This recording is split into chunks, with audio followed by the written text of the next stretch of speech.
안녕하세요. 사랑하는 다음교회 성도 여러분. 저는 하나님의 마음 하마포도원의 박민진 성도입니다. 오늘 이 시간 예배 자리로 나오신 모든 성도님들 주님의 이름으로 환영하고 축복합니다. 저는 임내를 준비하면서 예배로 초대한다는 말이 사실 굉장히 두렵고 조심스러웠습니다. 예배로 초대하는 이 자리가 저에게 있어서는 감히 설 수 없는 자리처럼 느껴졌고 제 믿음이 더 성장한 다음에 이 자리에 서야 할 것만 같았습니다. 그럼에도 불구하고 용기 내어 이 자리에 서게 된 이유는 제가 준비되었기 때문이 아니라 부족한 모습 그대로도 하나님께서 부르시고 계셨기 때문임을 고백합니다. 저는 올해로 12살이 된 첫째 딸 아인이 9살이 된 지우, 6살이 된 막내 지우, 이렇게 3남매를 키우는 엄마이기도 합니다. 특별히 저희 둘째 아이 지우는 삶의 전반에 걸쳐 지속적인 도움이 필요한 중증 장애를 가지고 있습니다. 지우는 하나님이 저희 가정에 보내주신 예배로의 초대장이었습니다. 지우를 통해 예배로 하나님 앞으로 그리고 예수님의 사랑 안으로 저를 부르셨습니다. 연약함을 통해 하나님을 만나게 하시고 십자가의 사랑 앞에 서게 하신 하나님의 초대였습니다. 그리고 제 연약감이 드러날 때마다 비로소 예배가 시작되는 것을 저는 저희 아이들을 통해 배워가고 있습니다. 늘 조마조마하며 아픈 아이를 키우는 삶은 생각보다 녹록지 않았습니다. 매일이 조심스럽고 작은 변화에도 마음이 먼저 무너지는 날들이 많았습니다. 저는 지우와 함께하는 매 순간을 하나님께 올려드리는 예배라 생각하며 지우를 양육하고 있습니다. 특별해서가 아니라 믿음이 좋아서가 아니라 그렇게 하지 않으면 이 시간을 감당할 수 없기 때문입니다. 그렇기에 저는 예배를 잘 드리는 사람이 아니라 예배가 아니면 이 삶을 감당할 수 없는 사람임을 고백하며 저에게 있어서 예배는 연약한 그대로 하나님 앞에 나아오는 시간입니다.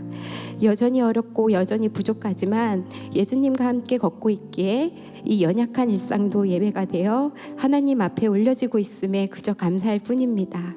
저희 가정에 지우를 보내주셨듯이 오늘 이 예배의 자리에도 수고하고 무거운 짐을 진 우리 모두에게 예수님께서 보내시는 사랑의 초대임을 믿습니다.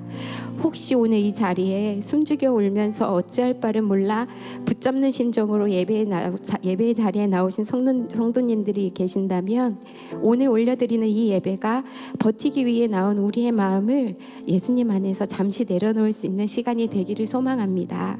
말로 다 하지 못한 눈물까지도 하나님 앞에서는 예배가 될 수 있음을 함께 고백하고 싶습니다. 수고하고 무거운 짐진 자들아 다 내게로 오라. 이 초대의 말씀을 붙잡고 우리의 연약함을 외면하지 않으시고 부족함 속에서도 여전히 우리를 부르시고 계시는 하나님만을 바라보며 이제 함께 예배로 나아가겠습니다. 감사합니다.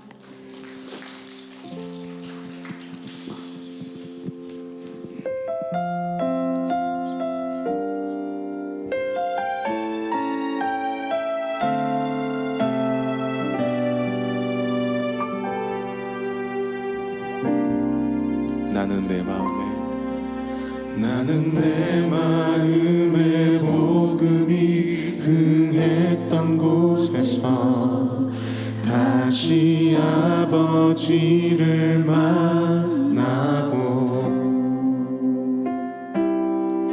주님 내 마음에 연약한 눈물의 끝에서 또 나를 반겨주시네. 작다 생각했던 그의 부르심 다시 나를 회복해 하시네. 다시 일어나 주를 예배함이 내 모든 기쁨이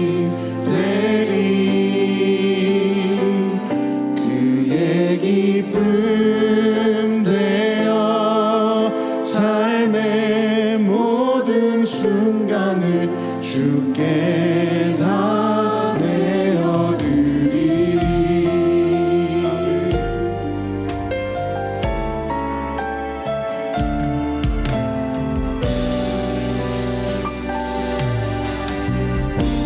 부릅시다.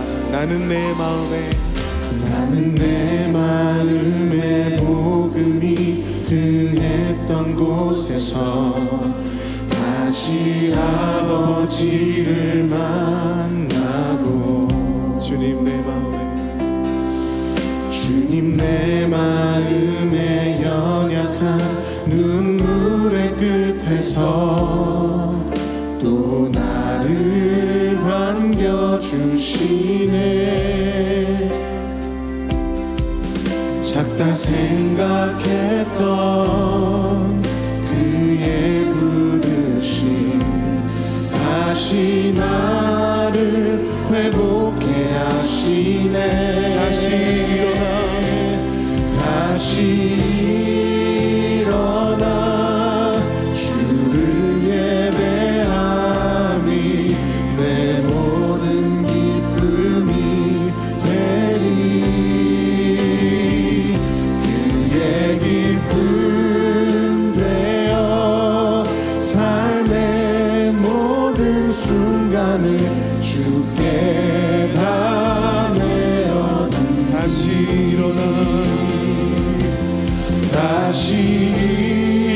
일어나 주를 예배하니 내 모든 기쁨이 되리. 그의 기쁨 되어 삶의 모든 순간을 주께 다 내어 다시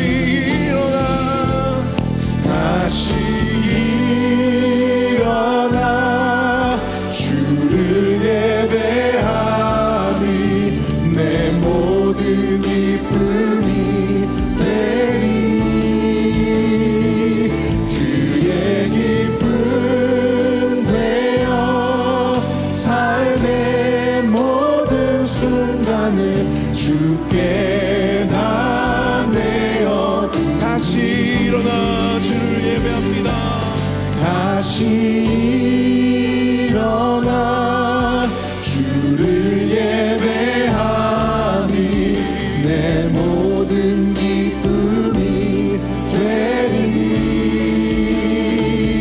그의 기쁨 되어 삶의 모든 순간을 주께 다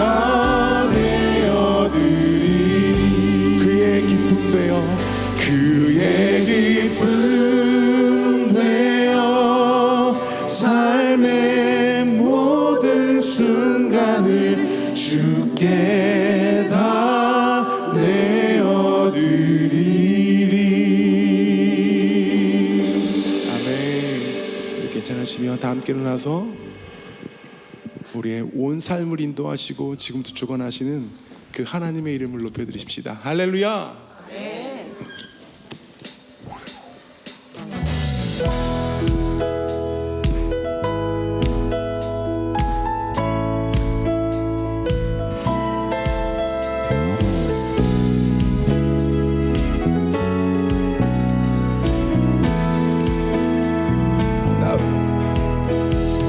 나보다 나를 잘 아시는 주님, 내가 주를 떠나 어디로 가겠나이까. 나 어딜 가든지 주의 손이 나를 인도하시며 주의 오른손이 나를 붙드시리다. 나를 창세 전부터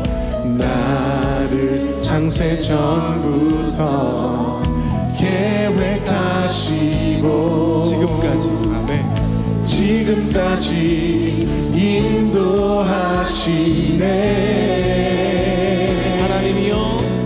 하나님이여 주의 생각이 어찌 그리 보배로우신지요. 나의 생각보다 나의 뜻보다 더 더 크고 놀라우신 주님 하나님이여 나를 살피사 나의 마음을 다시오니 나를 영원한 길로 인도하소서. 우리 한 번 더 자매들의 목소리로 나보다 나를 잘 아시는 주님 내가 주를 떠나 어디로 가겠나이까. 우리 이어서 형제들의 목소리로 나 어딜 가든지 주의 손이 나를 인도하시며 주의 오른손이 나를 붙드시리다. 아멘. 나를 창세 전부터 계획하시고 오늘까지 지금까지 인도하시네. 하나님이여 주의 생각이 어찌 그리 보배로우신지요.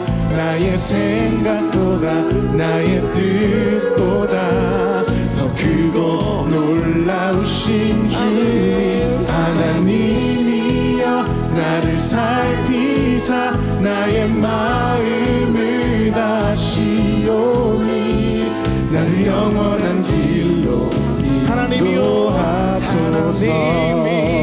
주의 생각이 어찌 그리 보배로우신지요.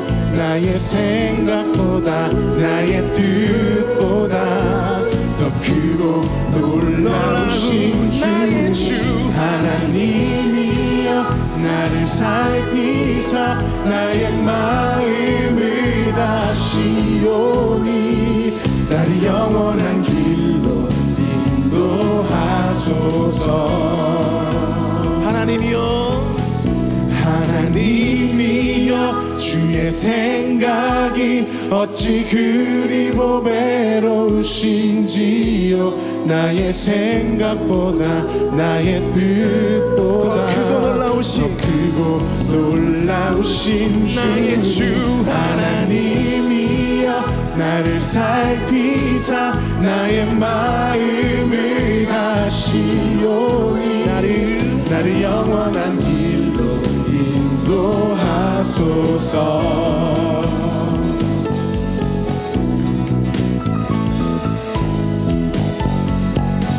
할렐루야.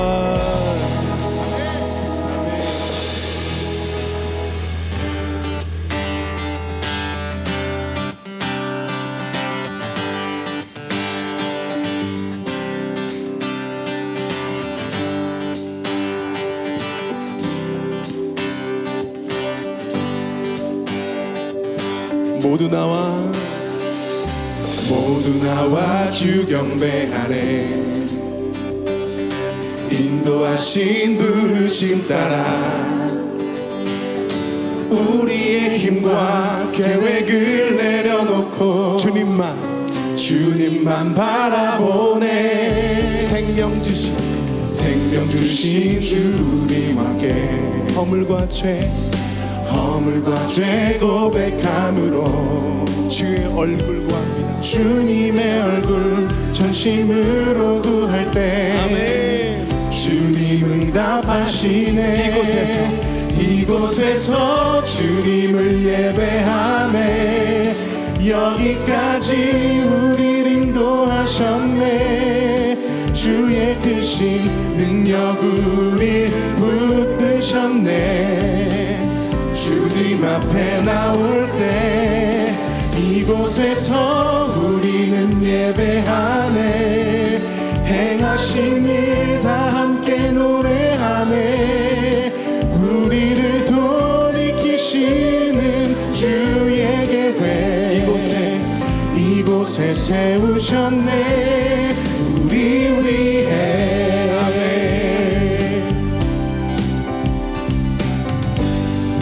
우리 한 번 더 고백합시다. 모두 나와 모두 나와 주 경배하네. 인도하신 부르심 따라 아멘. 우리의 힘과 계획을 내려놓고 주님만 바라보네. 생명 주신 주님, 생명 주신 주님 함께 허물과 죄 고백함으로 주의 얼굴을 구하고 주님의 얼굴 전심으로 구할 때 주님은 답하시네. 이곳에서 주님을 예배하네. 여기까지 우리를 인도하셨네. 주의 크신 능력 우릴 붙드셨네. 주님 앞에 나올 때 이곳에서 우리는 예배하네. 행하신 일 다 함께 노래하네. 우리를 돌이키시는 주의 계획 이곳에 세우셨네. 우릴 위해. 아멘.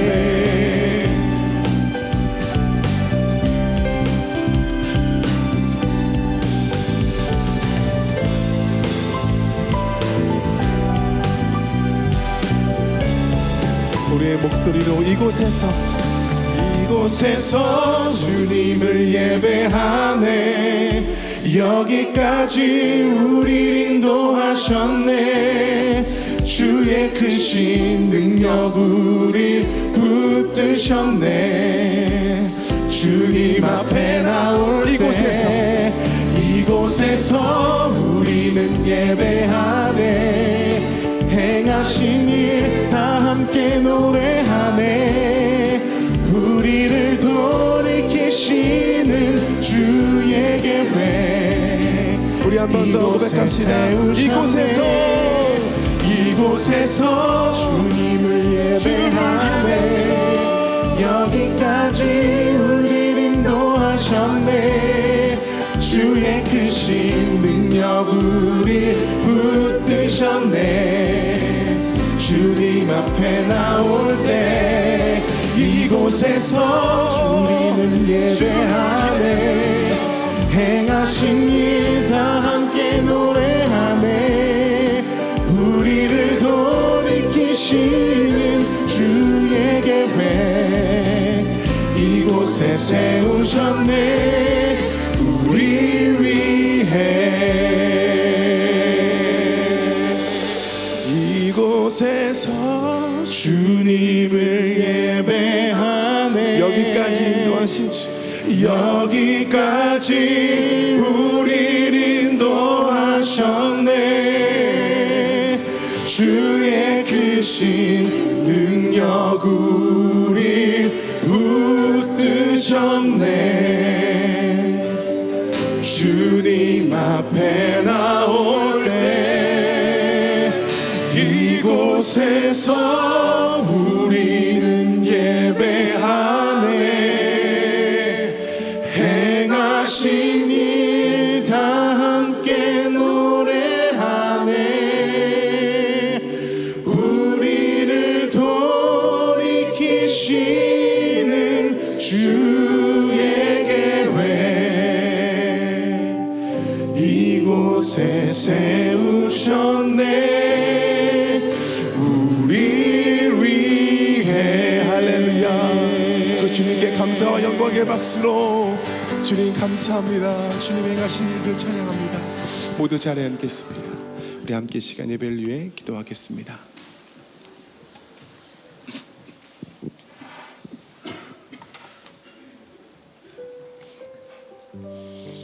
늘 사랑으로 우리와 동행하시는 하나님 아버지, 새해에도 우리를 예배의 자리로 불러주시고 좋은 환경에서 예배드릴 수 있음을 감사드립니다. 태초에 하나님이 천지를 창조하시니라 말씀하신 창조의 능력이 오늘 우리 예배 가운데 임하기를 원합니다. 만물을 새롭게 하시는 주님께서 올 한 해 우리의 삶을 아름답게 빚으시고 주님의 선하신 뜻을 이루는 복된 길로 인도하여 주시옵소서. 자비로우신 하나님, 지난 한 주간도 세상 속에서 빛과 소금으로 살라 하셨지만 저희는 세상의 가치관에 흔들리며 주님보다 앞서 나갔음을 고백합니다. 입술로는 주님을 사랑한다 말하면서도 삶의 현장에서는 욕심과 이기심을 버리지 못했습니다. 세상의 빛과 소금이 되어야 할 우리가 세상과 구별되지 못한 채 세속의 가치를 쫓았음을 용서하여 주옵소서. 십자가에서 흘리신 보혈의 피로 우리를 정결하게 씻어주시고 다시금 주님의 거룩한 백성으로 일어서게 하시옵소서. 나라와 교회를 위해 기도합니다. 이 나라를 이끄는 이들에게 하나님을 경외하는 마음을 부어주시고 정직과 지혜로 이 나라를 이끌어가게 하옵소서. 한국 교회가 영적으로 깨어나기를 간절히 구합니다. 복음의 본질을 회복하고 이 땅의 진정한 영적 각성과 회개의 역사가 일어나게 하시옵소서. 무한 경쟁 속에서 지쳐있는 다음 세대를 긍휼히 여겨 주옵소서. 그들에게 세상이 줄 수 없는 참된 소망을 예수 그리스도 안에서 발견하게 하시고 하나님을 인격적으로 만나 시대의 어둠을 밝히는 믿음의 세대가 되게 하옵소서. 주님, 우리 공동체가 서로 사랑함으로 하나 되기를 원합니다. 서로 사랑할 때 주께서 우리 가운데 거하신다 하셨사오니 우리 공동체가 주님의 비전을 공유하며 맡겨진 사명을 온전히 감당하는 복된 공동체가 되게 하옵소서. 질병과 경제적 결핍, 또한 자녀 문제로 남몰래 눈물 흘리는 지체들을 기억하여 주옵소서. 그 모든 고난이 고난으로 끝나지 않고 협력하여 선을 이루게 하시고 끝까지 주님을 신뢰함으로 마침내 예비하신 복된 결말을 맞이하게 하옵소서. 이 시간 말씀을 선포하시는 김요셉 성도님을 성령의 권능으로 붙들어 주옵소서. 대언되는 말씀을 통해 우리가 하나님의 음성을 듣게 하시고 이 시간 마음과 정성을 다해 드리는 예배가 하나님께서 기뻐 받으시는 예배가 되게 하옵소서. 우리의 영원한 구원자 되시는 예수 그리스도의 이름으로 기도드렸습니다. 아멘. 지금은 봉헌 시간입니다. 모두 자리에서 일어나셔서 준비하신 예물 드리도록 하겠습니다.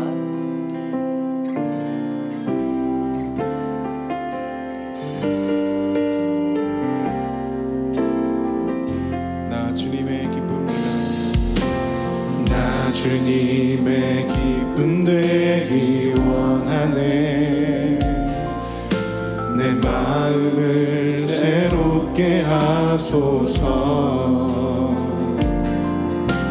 새 부대가 되게 하여 주사. 주님의 빛 비추게 하소서. 겸손히 내 마음 드립니다. 겸손히 내 마음 드립니다. 나의 모든 것 받으소서. 나의 맘 깨끗게 씻어 주사. 주의 길로 행하게 하소서. 내가 원하는 한 주님 나의 기쁨. 주님의 기쁨이 되는 것.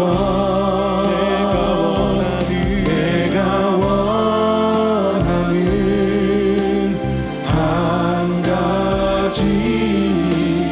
주님의 기쁨이 되는 것.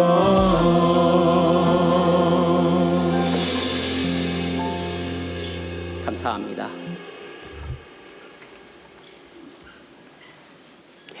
처음으로 돌아가는 다음 교회, 저희 다음 교회에 오신 이 추운 겨울에 또 추위를 뚫고 또 예배를 소망하는 마음으로 저희 교회에 오신 모든 분들을 축복합니다.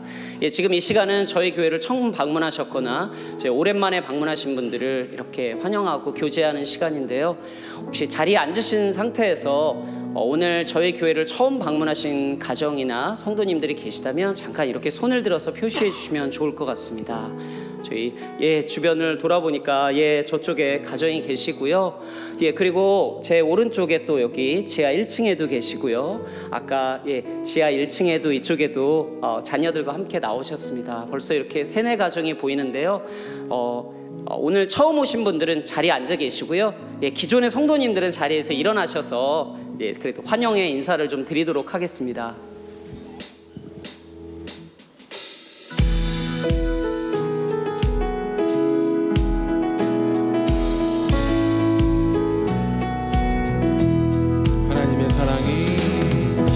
하나님의 사랑이 당신의 삶 가운데 가득하기를 축복합니다.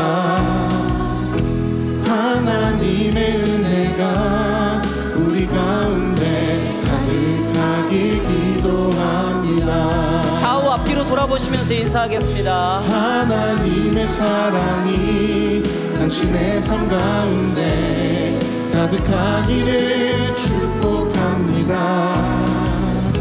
하나님의 은혜가 우리 가운데 가득하길 기도합니다. 우리 한 번 더 하나님의 사랑이 당신의 삶 가운데 가득하기를 축복합니다. 하나님의 은혜가 우리 가운데 가득하길 기도합니다. 가득하길 기도합니다. 가득하길 기도합니다.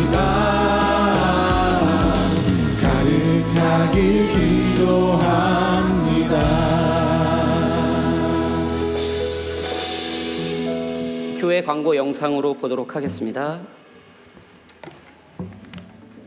2026년 1월 11일 원천 소식 전해드립니다. 금요 예배 안내입니다. 1월, 2월은 Armor of God, 하나님의 전신갑주라는 주제로 말씀을 나누겠습니다. 그 3번째 시간으로 진리의 허리띠라는 제목으로 말씀을 나눕니다. 은혜의 자리로 원천의 모든 성도님들을 초대합니다. G2G 겨울 성경학교 안내입니다. 일시는 1월 16일 금요일부터 1월 30일 금요일까지 매주 금요일입니다. 대상은 G2G 모든 아이들입니다. 자세한 신청 및 안내는 QR코드 혹은 샘밴드를 참고해주세요. 안녕하세요. 지패밀리 김준선 목사입니다. 이번 지패밀리에서는 하나님의 전신갑주라는 주제로 방학을 부탁해 시즌2를 준비해드렸습니다. 이 책을 통해서 방학 중 10일간 가정예배를 드리고 집이나 멋진 곳에 가셔서 가족 수련회를 진행할 수 있게 도와드립니다. 예배, 필사, 영화, 색칠하기, 만들기 등 온 가족이 함께 할 수 있는 가족 수련회입니다. 지패밀리 프리미엄 회원님들께 드리니 많은 가입 부탁드립니다. 감사합니다. 샬롬이라는 주제로 드림샘 겨울 수련회를 진행합니다. 문의 및 등록은 권용찬 목사님께 부탁드립니다. 다음 세대 젊은이들을 위해 많은 기도와 관심 부탁드립니다.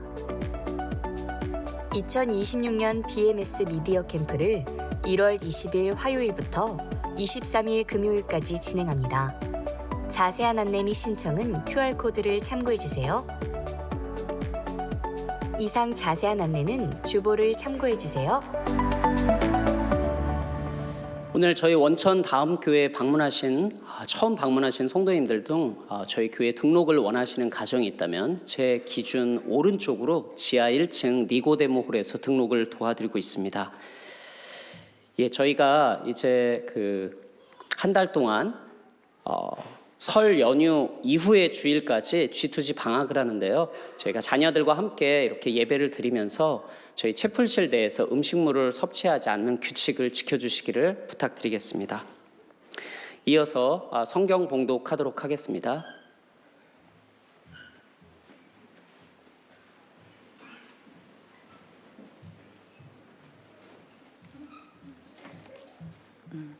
오늘 우리에게 주신 말씀은 창세기 25장 27절에서 34절입니다. 한 절씩 교독하시고 마지막 절은 합독하시겠습니다. 그 아이들이 장성함에 에서는 익숙한 사냥꾼이었으므로 들사람이 되고 야곱은 조용한 사람이었으므로 장막에 거주하니 이삭은 에서가 사냥한 고기를 좋아하므로 그를 사랑하고 리브가는 야곱을 사랑하였더라.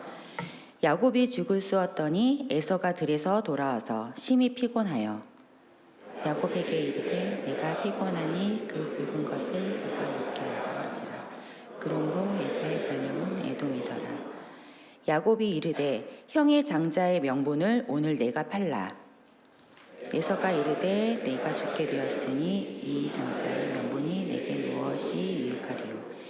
야곱이 이르되 오늘 내게 맹세하라. 에서가 맹세하고 장자의 명분을 야곱에게 판지라. 합독하시겠습니다.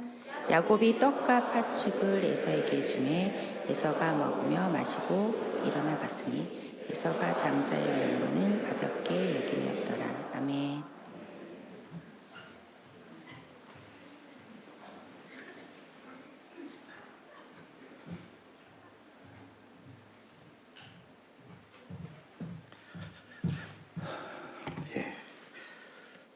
이제 두 번째 주일, 올해 들어서 두 번째 주일로 함께 예배드리고 있습니다. 야곱의 삶을 통해서 우리의 모습을 발견하게 되는 이런 순례가 이제 올해 몇 개월 동안 하나님께서 저희를 함께 인도해 주실 텐데요.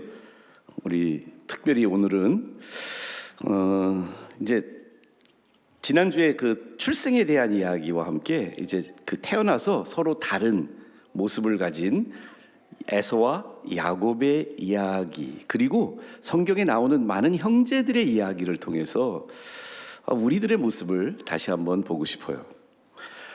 한 가지 어렸을 때 학교를 다니면 위인전을 많이 읽혔어요. 제가 기억나기로는 그리고 이제 거의 뭐 제가 자라날 때만 해도 뭐 번역된 책도 많이 없고 그래서 읽을 수 있는 위인전들이 많이는 없었던 것 같아요. 뭐 하여간 세종대왕, 이순신 이렇게 위인전을 읽어보면 완벽한 인간의 모습이에요.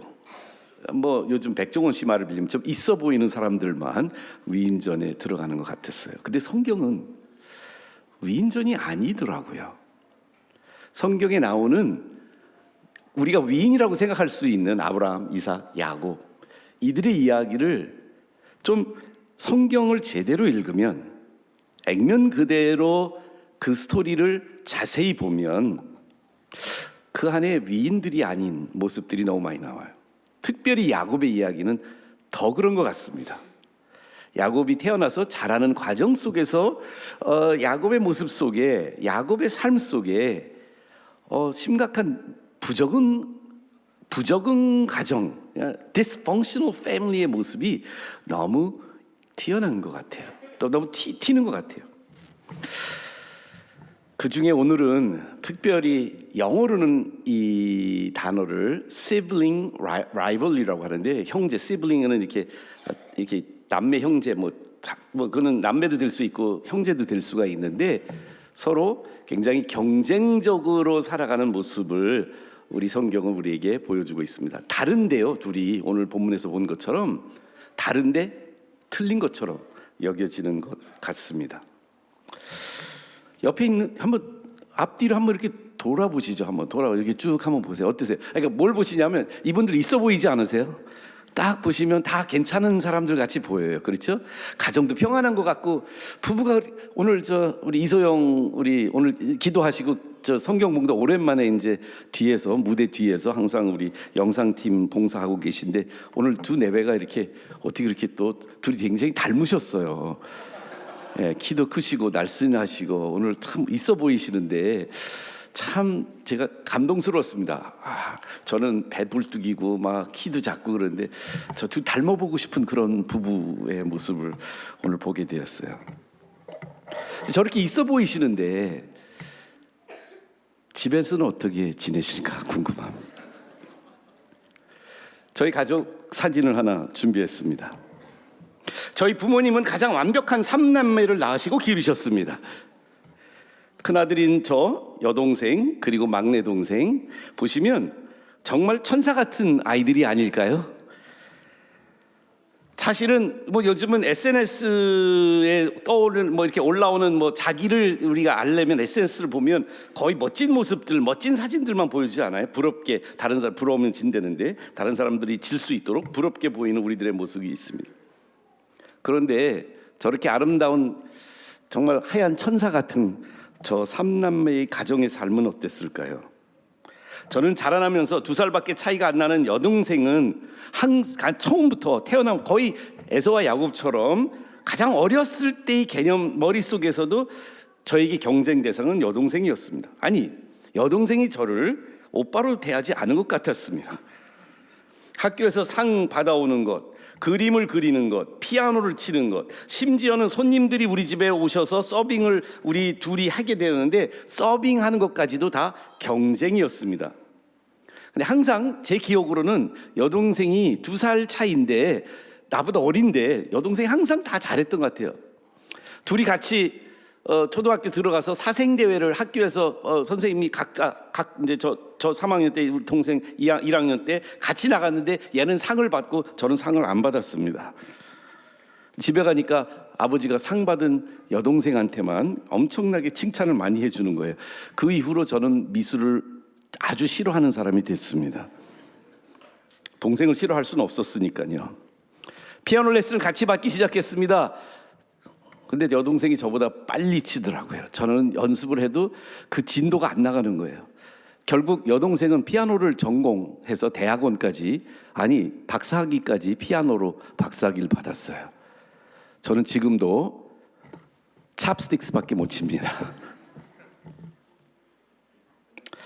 그나마 남동생 요한이는 경쟁의 대상이 안 되었던 것 같아요. 저랑 6년 차이가 나서 제가 중학교 갈 때 초등학교 들어왔습니다. 그래서 별로 그렇게 동생하고는 관계가 안 나빴어요. 안 나빴던 게 경쟁이 아니었던 것은 아니었습니다. 이제 대학원을 다 졸업하고 서로 결혼한 이후에 동생은 대전에서 개척을 했고 저는 원천동에서 개척을 했습니다.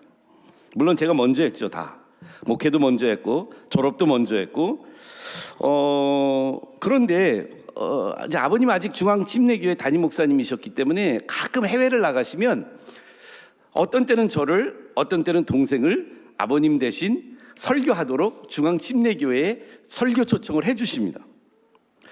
한 몇 년 동안 그렇게 아마 동생하고 저하고 번갈아 가면서 설교를 했던 것 같아요. 한 번은 제가 주일 저녁 예배 설교하러 가게 됐는데 좀 주책 맞은 권사님 한 분이 그러는 거예요. 요셉 목사가 설교하면 머리가 아픈데 요한 목사가 설교하면 가슴이 뜨거워져. 그 다음부터는 중앙교회를 안 가기 시작했습니다. 전에는 그런 얘기 듣기 전까지만 해도 우리 동생을 우리 교회 여러 번 초청을 해서 설교를 하게 했습니다. 근데 저는 그 이야기를 중앙교회 권사님으로부터 듣고 나서 우리 교인들까지도 마음을 돌릴까 봐 동생을 그 다음부터는 초청하지 않았습니다. 그래도 형만은 아우가 없다고 하는데 고 하용조 목사님께서 돌아가시기 전에 저에게 강권하셔서 두란노에서 도움을 주시고 책 이름까지 지어주셔서 삶으로 가르치는 것만 남는다라는 책을 쓰고 그 책이 그 해에는 물론 이후 계속해서 스테디셀러가 된 거예요. 제가 동생보다는 한 가지 잘한 게 있다. 설교는 동생이 더 뜨겁게 해도 나는 책은 잘 쓴 사람이다. 이런 생각을 하고 그래도 좀 책 이야기하면 그냥 은근히 뭐 삶으로 이런 이야기도 하고 집에서 이제 책이 몇 권 팔렸다고 저녁 때 부모님이랑 동생이 오면 그런 이야기를 하기 시작을 했습니다. 근데 한 2, 3년이 지난 것 같아요. 어느 날 동생이 제 책보다는 반밖에 되지 않은 얇은 조그만 책 하나를 가져왔습니다. 자기가 쓴 책이라고 그러더라고요. 목사님 오늘도 청바지 입으셨네요. 제목도 좀 뭐 그래요. 뭐 그게 무슨 삶으로는 훨씬 제목도 좋지 않습니까?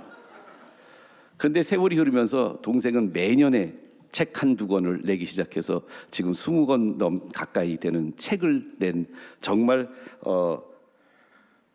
저자가 됐죠. 그 이후로 저는 삶으로 배우는 것만 남는다 내고 나서는 아무것도 안 쓰기 시작했습니다. 왜 그럴까요? 오늘 여러분들하고 말씀을 드리고 싶은 내용은 뭐냐 하면 에서와 야곱이 서로 다릅니다. 오늘 본문 말씀 중에 이런 말씀이 있어요. 그 아이들이 장성했는데 에서는 익숙한 사냥꾼이어서 들사람이 되고 야곱은 조용한 사람이어서 장막에 거주했다고 합니다. 이 두 아이의 완전히 쌍둥이 아이가 다른 이 모습 속에서 과연 부모는 어땠을까요? 근데 성경은 한 줄밖에 남기지 않았는데요. 이삭은 에서가 사냥한 고기를 좋아해요. 이삭은 식당 가면 맨날 고기 주문하는 사람이었어요. 그래서 에서를 좋아했고요. 리브가는 그냥 야곱을 사랑했대요. 전 생각해봤습니다. 이 야곱과 에서의 다름이 본인들이 서로 틀림이 된 이유가 뭘까? 야곱이 에서 형을 존경하지 않아서 그럴까? 에서가 동생을 아주 그냥 지어받고 막 힘들게 해서 그럴까? 아니면 부모의 잘못일까요? 성경은 리브가와 이삭이 서로 편애한 부모였던 사실조차도 감추지 않고 보여주고 있습니다. 여러분들한테 근데 물어보고 싶어요. 자녀를 하나 이상 낳으신 분들한테 물어볼게요. 부모님들 잘 들어보세요. 저도 자녀 하나 이상 낳았으니까. 자, 자녀 하나 이상 하나만 낳으신 부모님도 근데 그분들은 뭐 편애 안 한다고 생각하실 거예요. 하나밖에 안 낳았으니까. 근데 넷을 낳다 보니까 애들이 자꾸 그러는 거예요. 아빠는 누구누구만 좋아한대. 근데 저는 굉장히 항의하고 싶어요. 안 그렇다고. 내가 똑같이는 사랑 안 해도 각각 독특하게 사랑을 하는 아빠라고 저는 생각합니다. 아니 제가 만약에 편애한다는 게 사실이라고 인정한다면 저는 이렇게 말할 수 있어요. 4명을 각각 다르게 편애한다. 여러분들은 어떠세요? 자녀들이 생각하는 것과 부모가 생각하는 건 다르시죠. 그래서 오늘 자녀 하나 이상 낳으신 부모님들한테 물어볼게요. 여러분들은 낳은 자녀를 다 뜨겁게 어떻게 보면 좀 공정하게 사랑하시는다고 생각하시지 않으세요? 아니 좀 솔직하게 얘기해 보세요. 그렇죠? 어떨까요? 근데 우리 애들은 내가 틀림없이 공정하게 사랑하는 것 같다고 나는 느끼는데 문제는 여기 있어요. 여러분들의 부모, 형제가 있었잖아요. 저도 3남매고 애들은 4을 낳았는데 제가 볼 때 부모님은 편애하셨어. 나는 편애를 안 하는데. 여기 한 분이 앉아 계셔서 좀 조심스럽긴 한디만 저는 우리 아버지는 편애하지 않았다고 생각을 해요. 근데 우리 어머니는 좀 편애했다고 생각을 해요. 그래 아버지는 저를 좋아하셨거든요. 그러니까 자녀는 자기를 좋아하는 부모, 자기를 편애하는 부모. 아마 에서는 이삭이 편애하는 아버지가 아니었다고 생각할 거예요. 근데 야곱은 이삭이 굉장히 편애한 아버지라고 느꼈을 것입니다. 아니 느꼈습니다. 뭐가 문제일까요? 자녀들이 문제일까요? 부모가 문제일까요? 여러분들 정답은 아시죠? 성경은 우리에게 보여주고 있는 것 같습니다. 이 가정 안에서 이 에서와 야곱의 갈등은 뱃속에서부터 시작이 됐고 성인이 다 돼서 아버지가 이제 거의 100세 넘은 아버지가 축복을 해야 되는 그 순간까지도 이 두 형제의 sibling rivalry는 계속됩니다. 근데 성경은 우리에게 이 야곱의 이야기를 통해서 많이 아니지요. 근데 야곱의 이야기를 통해서 더 집중적으로 우리에게 조명해 주고 있는데요. 완벽한 가족의 환상을 깨트려 줍니다. 우리 첫 번째 인류의 조상이들 아담과 하와의 두 아들도 사실은 첫 번째 인류가 에덴 동산에서 쫓겨나고 나서 일어난 첫 번째 죄는, 첫 번째 크라임은, 범죄는 형이 동생을 살인하는 죄였습니다. 시블링 라이벌리의 시작이었죠. 가인과 아벨이만 그런 게 아니고요. 아브라함과 사라가 그 아들을 못 낳아서 몸종 하갈을 통해서 이스마엘을 낳고요. 나중에 사라와 하갈의 갈등이 이스마엘과 이삭의 갈등이 되어서 이제 두 남자 자손들이 힘들게 이스마엘은 이삭을 괴롭히고요. 이삭은 어머니한테 잃으면서 결국은 이스마엘이 그 집에서 떠날 수밖에 없는 상황이 되지 않았습니까?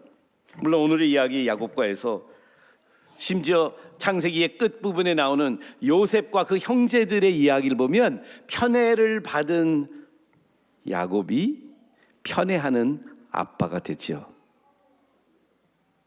우리의 부적응한 가정의 모습, 편애하고 편애받는 그런 가정의 모습은 어디에서 시작이 되냐면 우리들 안에서 시작되고 있는 모습이 아닌가 생각합니다.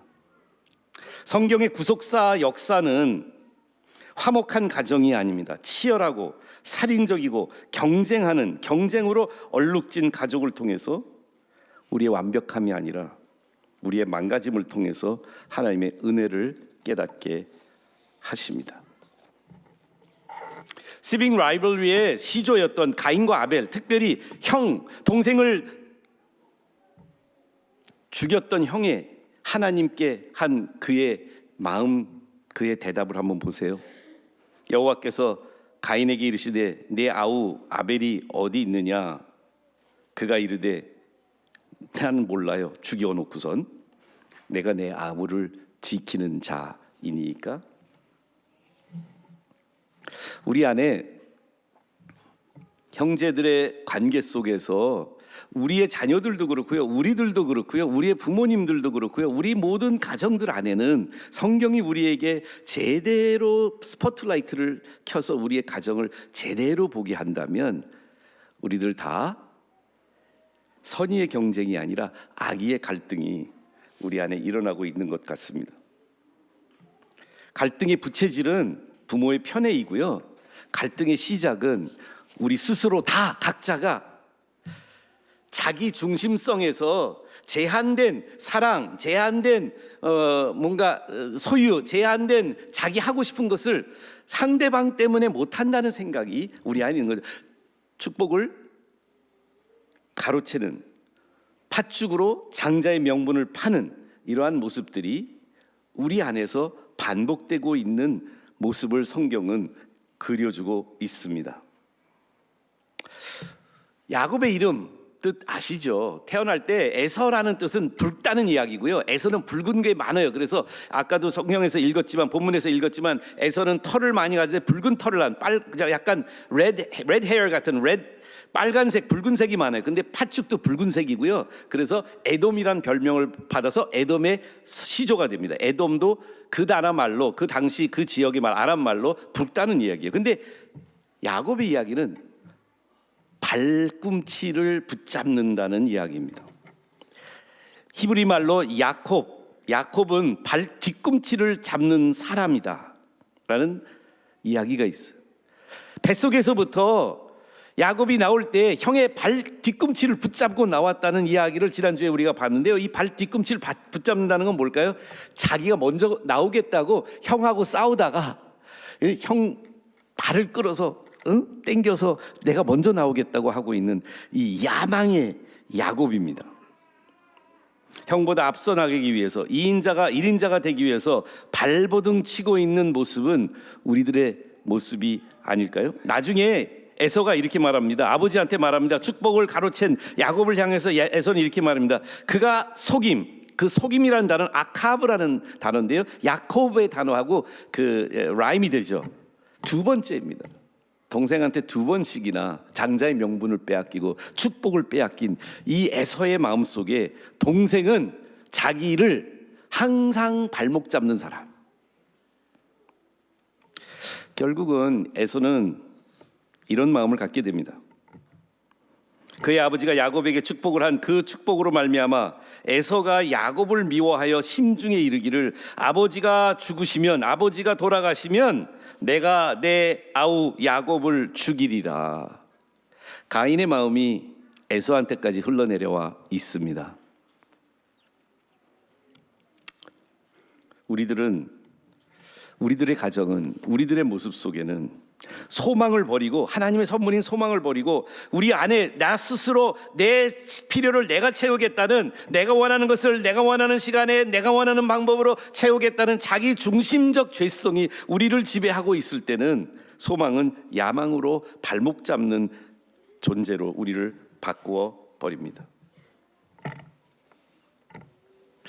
성경은 야곱의 이야기를 통해서 우리들이 사실 인정하고 싶지 않은, 나도 인정하고 싶지 않은 그러한 sibling rivalry에 빠져있는 나의 모습을 보여줍니다. 목회를 하면서, 상담을 통해서, 또 기도를 하면서 우리 성도님들 안에 여러 가지로 가장 아픔과 상처를 받고 당하고 있는 존재와 대상들이 가장 가까이 있는 분들이란 것을 듣게 됩니다. 마음이 아프고 그 관계를 어떻게든지 회복시키고 싶지만 쉽지 않습니다.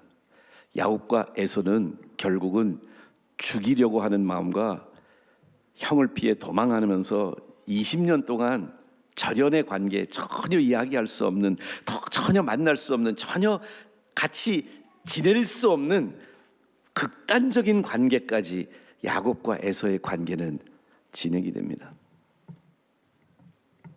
혹시 이 자리에도 가족 중에 상처를 입고 상처를 받으며 대화하지 않고 떨어져서 연락을 끊은 형제 자매나 심지어 부모님이나 가까운 가족이 있지 않으실까요?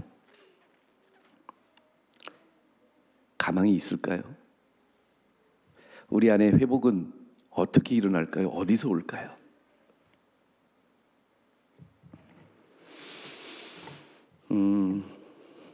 성경의 스토리는 야곱이나 심지어는 에서에게 그 소망이 있는 것을 보이지 않습니다. 성경은 우리에게 소망은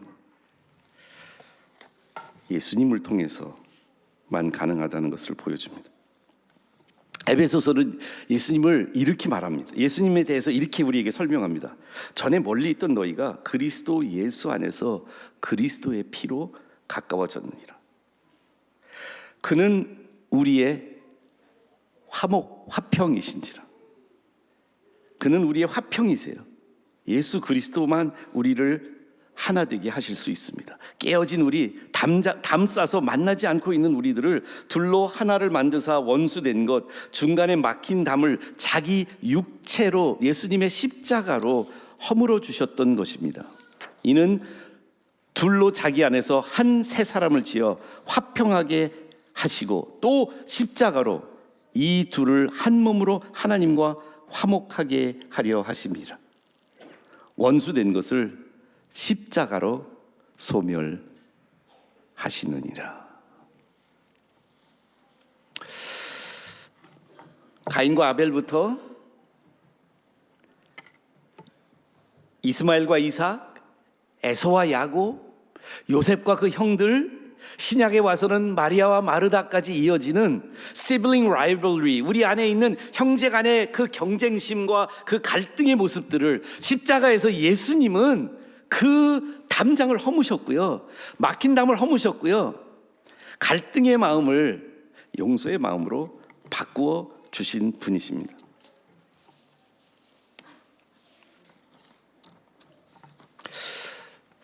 야곱과 에서의 관계는 그냥 누구도 서로 찾아가지 않는 관계예요. 야곱은 라반 삼촌 하란이라는 곳에서 삼촌 라반 집에서 아내 둘, 또 아내들의 몽정들 둘, 그리고 아들 12, 그러니까 토탈 한 거의 20명 넘는 가족을 이루어가는 20년의 과정 속에서 끊임없이 형 에서에 대한 원한과 원망과 두려움으로 살아왔었어요. 그는 갈 수가 없었어요. 에서한테 돌아갈 용기가 나지 않았어요. 에서를 볼 면목이 없었을 거예요. 그 사이에 유일한 자기 편인 어머니 리브가는 죽었습니다. 그런데 어느 날 하나님이 야곱에게 말합니다. 돌아가라고. 형 있는 그곳으로 돌아가라고. 아버지 어머님 다 죽었어요. 형 있는 그곳으로 돌아가라고 하나님이 부르세요. 야곱은 삼촌 집에서도 있을 수 없고 형을 만나러 가자니 두렵고 떨리기만 했을 겁니다. 그 삼촌을 떠나 형을 만나는 가나안 땅에 오기 전까지 그 과정 속에서 얼마나 마음이 괴로웠을지 상상이 되지 않습니다. 그런데 그 중간에 야복 강가에서 하나님이 드디어 야곱을 만나 씨름하십니다. 그 이야기는 나중에 다시 읽게 될 거고요. 이 스토리들은 계속 우리가 더 깊게 보겠지만 그러나 이 스토리의 결론을 보세요. 에서와 야곱이 화해하게 되는 가장 핵심적인 그 화해의 역할은 야곱의 마음도 아니고 에서의 마음도 아니라 야곱과 에서를 가까이 불러서 야복 강가에서 야곱과 씨름하고 에서의 마음속에 씨름하면서 그 양쪽의 마음을 돌려놓으신 하나님의 역할이 아닐까요? 하나님은 야곱과 씨름하십니다. 하나님 야곱과 씨름할 때 하나님이 이렇게 손가락으로 이렇게 삥 하고 한 대 쳤는데 환도뼈가 그냥 부러져 버렸습니다. 그런 표현으로 히브리 성경은 그렇게 말하고 있는데, 근데 뿅 하고 환도뼈를 부러뜨릴 수 있는 그분이 씨름하다가 씨름에서 누가 졌게요? 하나님의 사자 하나님이 지셨어요. 그 놓지 않는 야곱에게 축복을 하지 않으면 도저히 안 놓을 거라고 씨름해서 하나님이 결국은 두 손을 드시고 축복해 주셔서 새로운 존재를 만들어 주셨어요. 야곱이 이스라엘이 되는 축복이요. 그런데요, 그 야곱이 이제는 하나님과 씨름을 하고 나서 하나님을 대면한 이후에 절연했던 야곱과 에서의 관계가 하나님을 야복강에서 만난 후에 회복이 됩니다. 33장 10절에 야곱이 이렇게 말합니다. 형을 만나고 나서 이렇게 말합니다. 내가 형님의 눈앞에서 은혜를 입었사오면 청하건대 내 손에서 이 예물을 받으소서. 내가 형님의 얼굴을 배운즉 하나님의 얼굴을 본 것 같사오며 형님도 나를 기뻐하심이니이다.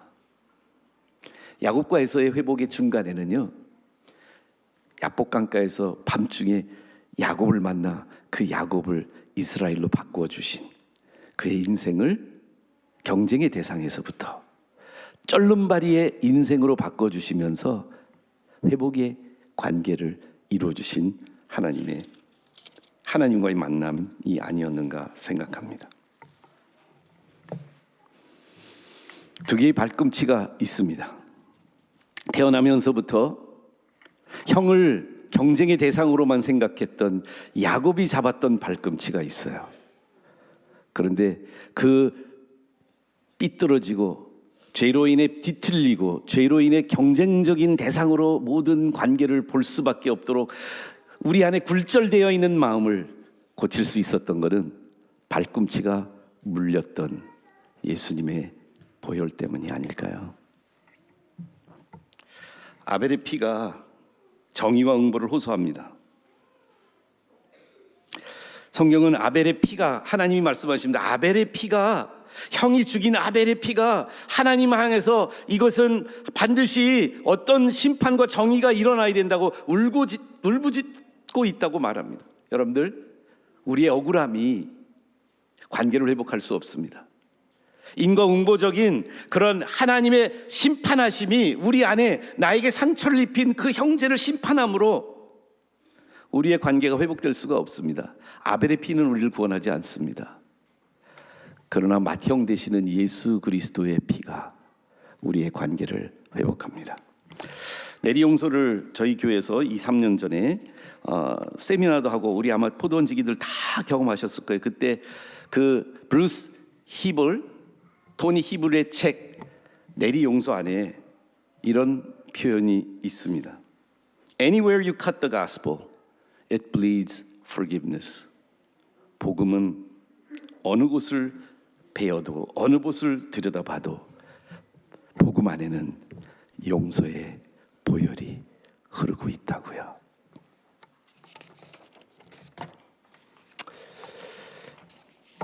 (2026년도는) 새로운 한 해입니다.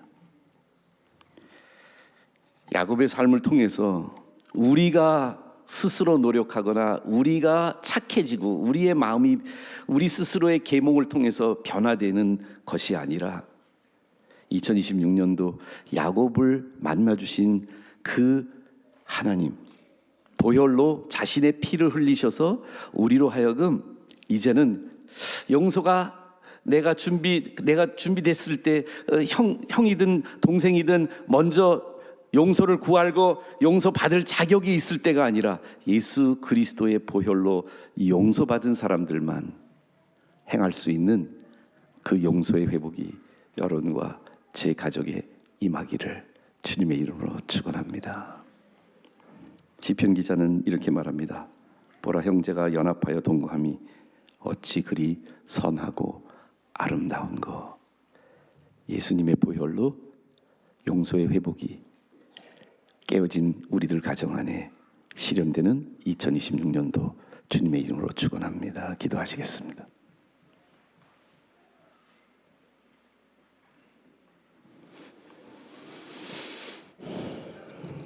하나님 아버지, 아벨의 피보다 더 나은 피, 새 언약의 중보자이신 예수와 아벨의 피보다 더 나은 것을 말하는 예수님의 뿌린 피가 우리의 삶 속에서 우리의 지금 깨어진 관계들, 우리 안에 있는 아픔들, 부모님과 형제들과 우리 가까운 우리의 혈육들 용서하고 용서받을 수 있는 귀한 축복의 한 해로 저희들을 인도하여 주시옵소서. 감사드리고 예수님의 이름으로 기도드리옵나이다. 우리 다 같이 일어나셔서 함께 찬양하시겠습니다. 올해는 회복의 해가 되기를 기도하고 있습니다. 야다 하나님과의 관계를 회복한 우리들이 우리 주변에 있는 사람들과의 관계도 회복될 줄 믿습니다. 함께 찬양할 거예요. 다시 일어나. 나는 내 마음에 복음이 응했던 곳에서 다시 아버지를 만나고 주님 내 마음에 연약한 눈물의 끝에서 또 나를 반겨주시네. 우리 한 번 더. 나는 내 마음에 복음이 응했던 곳에서 다시 아버지를 만나고 주님 내 마음에 연약한 눈물의 끝에서 또 나를 반겨주시네. 작다 생각했던 그의 부르심 다시 나를 회복해 하시네. 다시 일어나 주를 예배함이 내 모든 기쁨이 되리. 그의 기쁨 되어 삶의 모든 순간을 주께 다 내어드리리. 다시 일어나 주를 예배하니 주의 모든 기쁨이 되리. 그의 기쁨 되어 삶의 모든 순간을 주께 다. 우리 한 번 더 고백합시다. 다시 일어나 다시 일어나 주를 예배함이 내 모든 기쁨이 되리 그의 기쁨 되어 삶의 모든 순간을 주께 다 내어드리. 우리 축복 기도하기 전에 그냥 기도 부탁드리고 저희 내외는 오늘 저녁 비행기로 일단 LA, 아틀란타, 달라스 등지에서 개인적인 일도 보고 또 사역의 일을 갖게 됩니다. 기독교 학교 운동하는 분들 그리고 이사회에서 제가 좀 일주일 동안 이사회도 하고 또 작은 개척교회 가서 집회도 하고 여러 가지 하나님이 주시는 기회들을 또 쉼의 기회들을 누리면서 한 3주 여러분들 잠깐 비겠는데요. 지난주에 잠깐 말씀드렸는데 다른 때는 그냥 우리 교회 목사님들이 많으니까 별 부담 없이 갔는데 이번에는 굉장히 많은 부담을 가지고 갑니다. 동생보다 더 무서운 김태권 목사님이라고 제 대학원 선배님이신데요.